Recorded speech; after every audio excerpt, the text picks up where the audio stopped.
मंगल भवन मंगलहारी,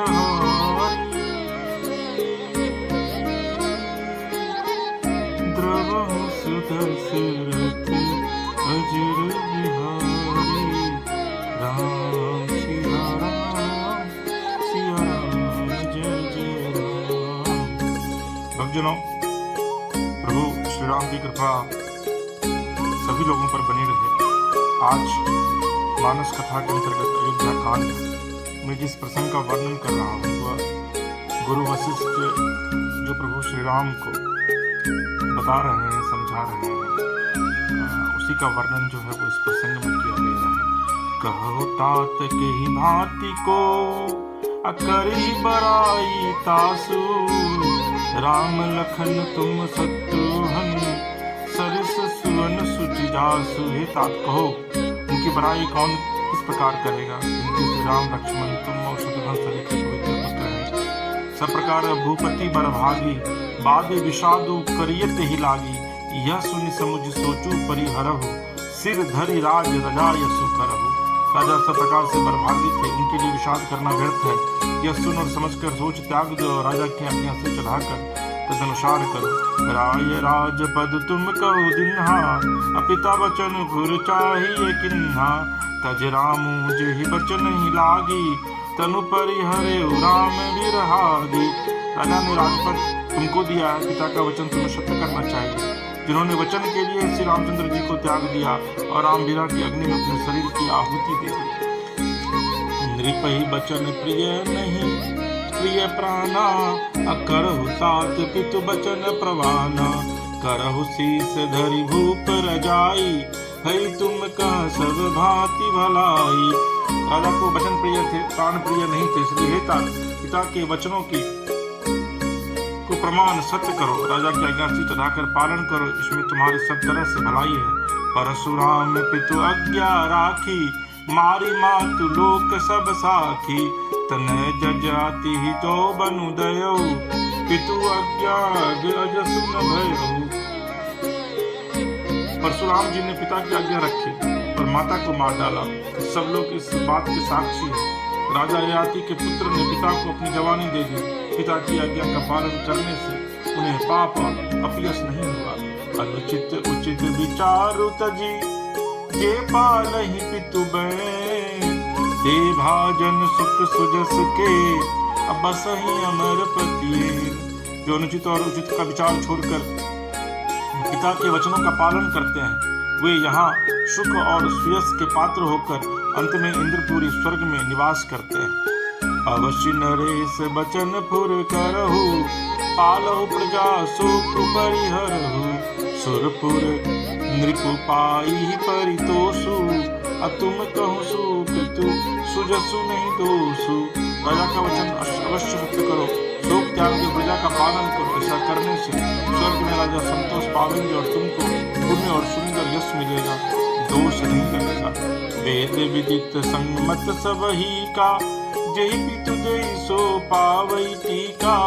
अकरहु राजु परिहरहु गलानी, मानहु मोर बचन हित जानी।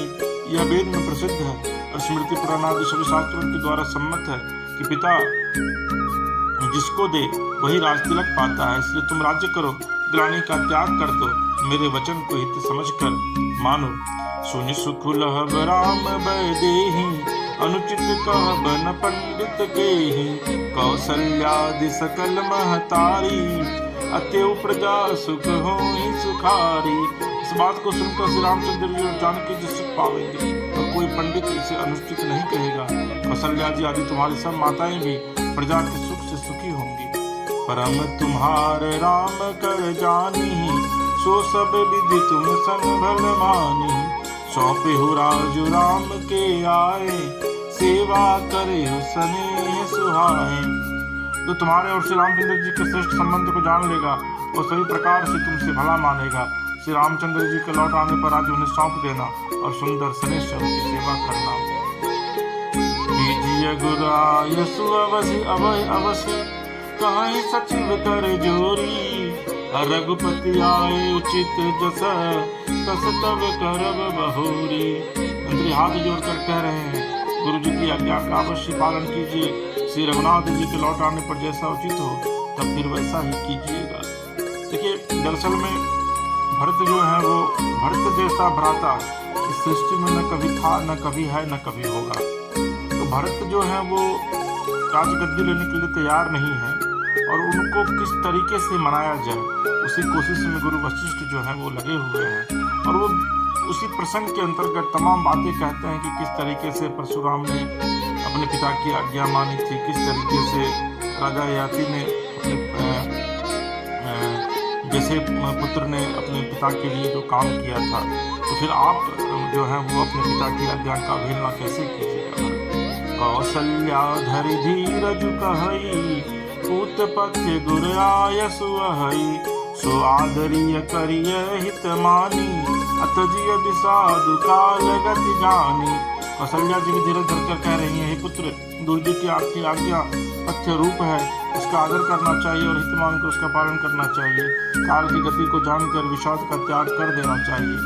बन रघुपति सुरपुर नर नाहु, तुम यही भांति तात कदराहु, परिजन प्रजा सचिव सब अम्बा, तुम हरि सुत सब कह अवलंबा। श्री रघुनाथ जीवन में हमारा स्वर का राज्य करने चले गए और हे तात, तुम इस प्रकार कातर हो रहे हो। हे पुत्र, कुटुंब प्रजा मंत्री और सब माताओं के सबके एक तुम ही सहारे। लखी विधि बाम कालु कठिनाई, धीरज धरहु मातु बलि जाई, सिर धरि गुर आयसु अनुसरहु, अप्रजा पाली परिजन दुख हरहु। इरादा को प्रतिकूल और काल को कठोर देखकर धीरज धरो, माता तुम्हारी बलिहारी जाती है। गुरु की आज्ञा को सिर चढ़ाकर उसी के अनुसार कार्य करो और प्रजा का पालन कर कुटुंबियों का दुख हरो। गुरु के बचन सचिव अभिनंदन, सुने भरत ही हित जनु चंदन, सुनि बहोरी मातु मृदुबानी, शील सने सरल रस सानी। भरत जी ने गुरु के वचनों और मंत्रियों के अभिनंदन अनुमोदन को सुना जो उनके हृदय के लिए मानो चंदन के समान शीतल थे। फिर उन्होंने शील स्नेह और सरलता की रस में सनी हुई माता कौशल्या की कोमल वाणी सुनी। सानी सरल रस मातु वाणी सुनी भरत व्याकुल भये, आलोचन सररो स्रवत सिचत, बिरौर अंकुर नये। सो दशा देखत समय ते ही, बिसरि सबई सुधिरेह की, तुलसी सराहत सकल सादर, शिव सहज स्नेह की। सरलता के रस में सने हुई माता की वाणी सुनकर भरत जी व्याकुल हो गए। उनके नेत्र कमल जल आंसू बहाकर हृदय के विरह रूपी नवीन से अंकुर को सींचने लगे। नेत्रों के आंसुओं ने उनके वियोग दुख की को बहुत ही बढ़ाकर उन्हें अत्यंत व्याकुल कर दिया। उनकी दशा देखकर उस समय सबको अपने शरीर की सुध भूल गई। तुलसीदास जी कहते हैं, स्वाभाविक प्रेम की सीमा श्री भरत जी की सब लोग आदर पूर्वक सराहना करने लगे। भरत कमल कर जोरी, धीर धुरंधर धीर धरी, अब बचन अन्य जन भोरी देख, उचित उत्तर सबहि। धैर्य की धूरी को धारण करने वाले भरत जी धीरज धरकर कमल के समान हाथों को जोड़कर वचनों को मानो अमृत में डुबाकर सबको उचित उत्तर देने लगे। मासपरायण 18वां विश्राम। मोहि उपदेश दिन गुरनी का, अप्रजा सचिव संग मत सबही का, मातु चित धरि आयस दिन्ना, अवश्य शीस धरि चाहूं किन्ना। गुरु जी ने मुझे सुंदर उपदेश दिया, फिर प्रजा मंत्री आदि सभी को यही सम्मत है। माता ने जो चीज समझकर आज्ञा दी है और मैं भी अवश्य उसको चढ़ाकर वैसा ही करना चाहता हूँ। गुरु पितु मातु स्वामी हित बानी, सुनि मन मुदित करिय भलि जानी, उचित किए अनुचित किए विचारू, अधर्म जाय सिर पातक भारू। क्योंकि गुरु पिता माता स्वामी और सूर्य मित्र की वाणी सुनकर प्रसन्न मन से उसे अच्छी समझकर करना मानना चाहिए। उचित अनुचित का विचार करने से धर्म जाता है और सिर पर पाप का भार चढ़ता है। तुम तो देहु सरल सिख सोई, जो आचरत मोर भल होई, यद्यपि या समझत होनी के, तदपि होत परितोष न जी के। आप तो मुझे वही सरल शिक्षा दे रहे हैं जिसके आचरण करने में मेरा भला हो। यद्यपि मैं इस बात को भली भांति समझता हूँ, तथापि मेरे हृदय को संतोष नहीं होता। अब तुम बिन मोरी सुन लेहु, अमोही अनुहरत सिखावन देहु। उतरु देनु क्षमब अपराधु, दुखित दोष गुण गण ही न साधु। तो आप लोग मेरी विनती सुन लीजिए और मेरी योग्यता के अनुसार मुझे शिक्षा दीजिए। मैं उत्तर दे रहा हूँ, यह अपराध क्षमा कीजिए। साधु पुरुष दुखी मनुष्य के दोष गुणों को नहीं गिनते। पितु सुरपुर सिय राम बन, करन कहो मोहि राजू। अहित जानहु मोर हित के, आपन बर काजू। पिताजी स्वर्ग में है, श्री सीताराम जी वन में है और मुझे आप राज्य करने के लिए कह रहे हैं। इसमें आप मेरा कल्याण समझते हैं या अपना कोई बड़ा काम होने की आशा रखते हैं। हित हमारे सिय पति से विकाई, असोहर लिन मात कुटिलाई। मैं अनुमानी दीख मन माही, आन उपाय मोर हित नाही। मेरा कल्याण तो सीतापति श्री राम जी की चाकरी में है, सो उसे माता की कुटिलता ने छीन लिया। मैंने अपने मन में अनुमान करके देख लिया है कि दूसरे किसी उपाय से मेरा कल्याण नहीं होने वाला। शोक समाज राजु के ही लेखें, अलखन राम सिय बिनु पद देखें। बादी बसन बिनु भूषण भारू, बादी विरति बिनु ब्रह्म विचारू। यह शोक का समुदाय राज्य लक्ष्मण सीता रामचंद्र जो सीता जी के चरणों को देखकर बिना किस गिनती में है, इसका क्या मूल्य है। जैसे कपड़ों के बिना गहनों का बोझ व्यर्थ है, वैराग्य के बिना ब्रह्म विचार व्यर्थ है। सरोज शरीर बादी बहु भोगा, बिनु हरि भगति जाय जप जोगा। जाय जीव बिनु देह सुहाई, बादी मोर सब बिनु रघुराई। रोगी शरीर के लिए नाना प्रकार के भोग व्यर्थ हैं, श्री हरि की भक्ति के बिना जप और योग व्यर्थ है। जीव के बिना सुंदर देह व्यर्थ है, वैसे श्री रघुनाथ जी के बिना मेरा सब कुछ व्यर्थ है। जाऊं राम पहि आय सुदेहु, आये कहीं आक मोर हितेहु। मोहि नृप करि भल आपन चहु, सो स्नेह करता बस कहु। मुझे आज्ञा दीजिए मैं श्री राम जी के पास जाऊं। एक ही आपके निश्चय पूर्वक मेरा हित इसी में है और मुझे राजा बनाकर आप अपना भला चाहते हैं। यह भी आप स्नेह की जड़ता मोह के बस होकर ही कह रहे हैं। मंगल भवन अमंगल हारी, अद्रबहु सुदशरथ अजिर बिहारी।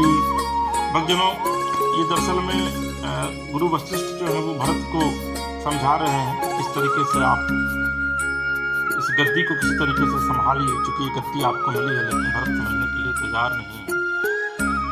तो ये भ्रातृत्व प्रेम आज कलयुग में, क्योंकि ये त्रेता युग की कहानी है, उसके बाद अगर आप द्वापर युग में जाएंगे तो वहाँ पर आपने देखा है कि युधिष्ठिर के पांचों भाइयों में कितना प्रेम था, लेकिन सत्ता के लिए किस तरीके से संघर्ष हुआ। और ये तो कलयुग है, यहाँ पर तो भाई ही भाई का सबसे बड़ा शत्रु है। तो भक्तजनों, आपको ये प्रसंग कैसा लगा आप कमेंट बॉक्स में जाकर कमेंट कीजिए। हमारे चैनल न्यूज मानस कथा रामायण को सब्सक्राइब कीजिए, लाइक कीजिए, शेयर कीजिए। प्रभु की कृपा आपके और आपके परिवार पर हमेशा बनी रहे। श्री सीताराम। हर हर महादेव।